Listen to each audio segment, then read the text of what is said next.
1, well, week 4, day 1, test exam number 2. We have passed. I have passed. I think majority of the class has passed. Praise the Lord.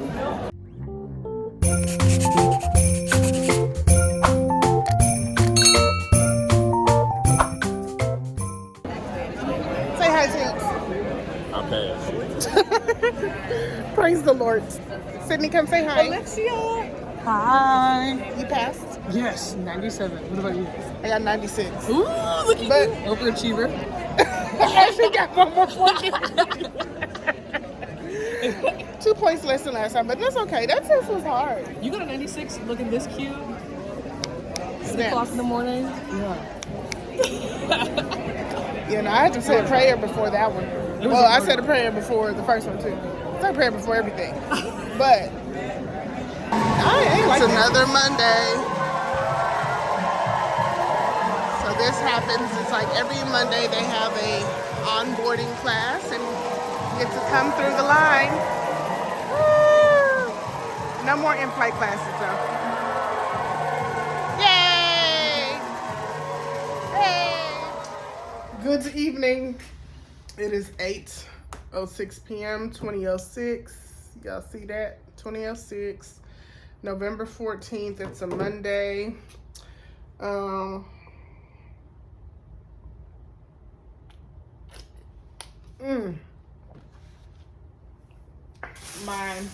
I DoorDash some Chinese food. I really wanted Italian, but the Olive Garden was too far for delivery via DoorDash. And I just didn't feel like driving nowhere today, y'all. I think I told y'all I drove here. So I do have that luxury of just being able to get up and go, but I wasn't feeling it today. So I ordered Chinese. Anyways, I did talk to y'all this morning. I told you that I passed my second exam, final and second exam, passed with a 96. That test is definitely more difficult than the first exam. Oh, look at that big old shrimp. Do I need some soy sauce? Ooh, very bland. Where's the sauce? Passed that today, and then we went over hospitality. We had a hospitality class today, and we did something else today where a pilot came in and we kind of ran through scenarios of if this happens, what would we do? And the pilot was there to help facilitate that class, to give us feedback on if our thoughts and actions were right.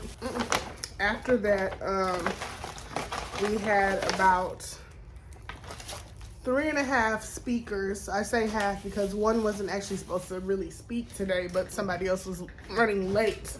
So she came in to cover for her, which was actually very interesting. And I give the company a lot of kudos for having these type of programs here. Because if you're new to the aviation world or just flight attendant period, you after some time of being in it and meeting people and following Facebook pages and Instagram pages and things like that, you will come to find out that as exciting as this career is, it can also be a very lonely job.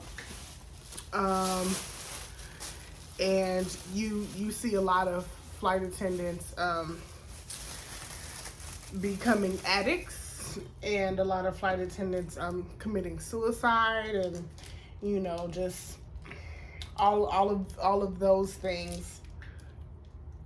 So I know I've been repetitive, but this is my 3rd company that I've worked for, and I'm not gonna say that the other companies prior didn't have things like this, but here I feel like it's very specific. So there is a program here that is made up of flight attendants from the airline I don't remember their acronym, and I'm not really going to tell y'all anyway. But basically, they are to assist with people that have addiction problems, whether that's drugs or alcohol. And I thought it was pretty amazing. She came in, she just started speaking, and basically the first sentence out of her mouth was, I'm 8 years sober. I've been a flight attendant here for, I think she said 21 years, something around 25, something around that. And she kind of gave us a little bit about her story. So basically, you know, she was just saying, you know, if you ever need help, if you ever get to the point where, you know, you realize you need some help, we're here for you. They, you know, they do not disclose any of your information to the company at all, but they are group flight attendants. I think she said it's like 27 of them, excuse me, and they are all in recovery, all 27 of them, and they help you take the steps without basically jeopardizing your job, which I honestly, I'm not an addict, y'all, but that blew my mind because, you know, you see it, you see it, this job in itself, or even before this, but definitely this job in itself can drive you to just drink and do drugs and do things like that, because depending on the type of person you are, like, how do you cope? So I thought that was so amazing. They have another program that is like company based, where you would actually have to disclose to the company, but this program you don't disclose to the company. It is they get you all the help that you need without telling the company your business. So I just thought that was pretty cool. And then had a few people in the class. We were AM and PM were together today. Nobody on the AM side, but I'm just saying that to say that I don't know the PM people, except for like a handful of them. But a few of the PM people stood up and said, hey, you know, you're like, I'm in recovery. I would love to be a part of this program and help anybody else out. You know, y'all, like, I'm such a sap, but it warms my heart, like tingled my freaking heart. So I just thought that was really amazing. This fried rice didn't get no better with the soy sauce. Maybe some salt. And then we had another type of thing, another lady come, and it's another program that helps flight attendants specifically, helps them deal with any personal or on-the-job problems that are affecting their work. They're affecting them when they come to work, basically, right? So it can either be something that happened while at work, or it can be something outside of that. And it was, best example I can give is the example they gave today. The lady that is in recovery 8 years now, she was basically telling us that her stepson just recently, this is a lot, y'all, I'm telling y'all a lot, but like, it just moved me so much. But her stepson just recently passed away from an overdose in September. She had put him through programs 6 times, and you know, unfortunately he lost his battle to addiction. He died 6 months in September. And she was saying, you know, that was something that clearly has nothing to do with work, but it affected me so much that it affects my work life. So now this other program comes in and helps you with that. So it's either something that happens while you're at work on the line, like if you had a medical and it just, you know, like it just had a major effect on you, or somebody died on your aircraft, or just whatever, or in your personal life something's happening and it's taking the toll on you where it's rolling over into your work life. There's a program for that, which is also, private.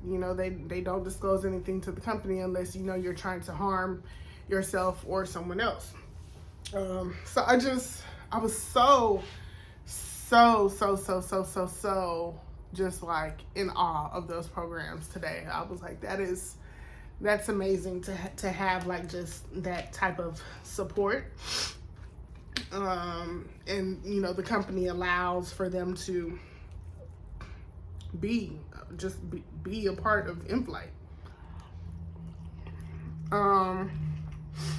Who else did we have talk to us? Oh, a gentleman from the union came in today and talked to us and went over just like a few key items. Talked about the commuter policy, which we have one of the best commuter policies I've ever heard of.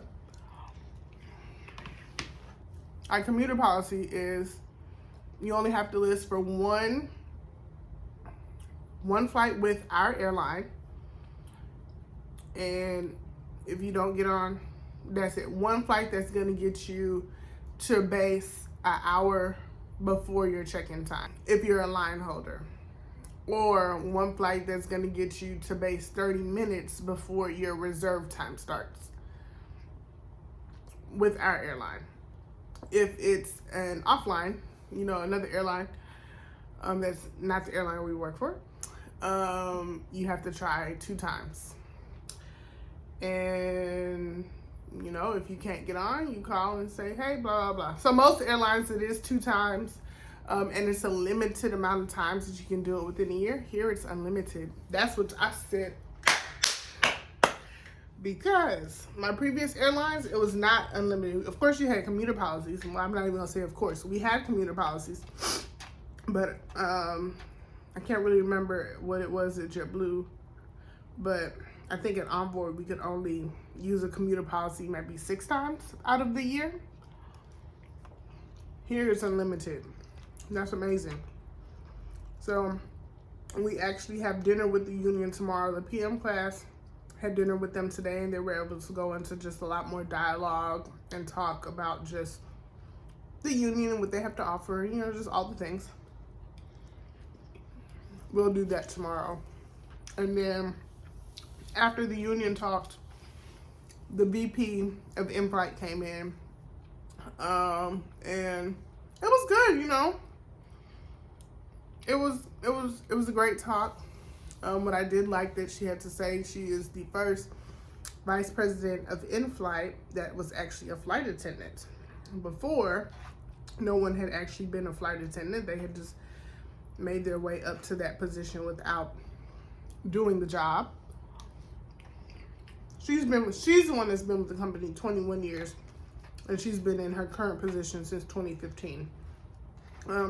She seems super sincere, so I like that. I like that a lot. And that was it for the day. So just a lot of sitting and listening today and asking questions.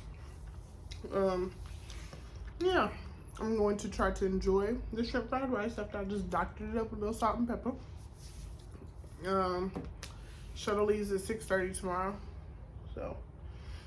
And I'm starting to actually feel a little sleepy, so good night. All right, class is over. We're headed to have pizza with the union.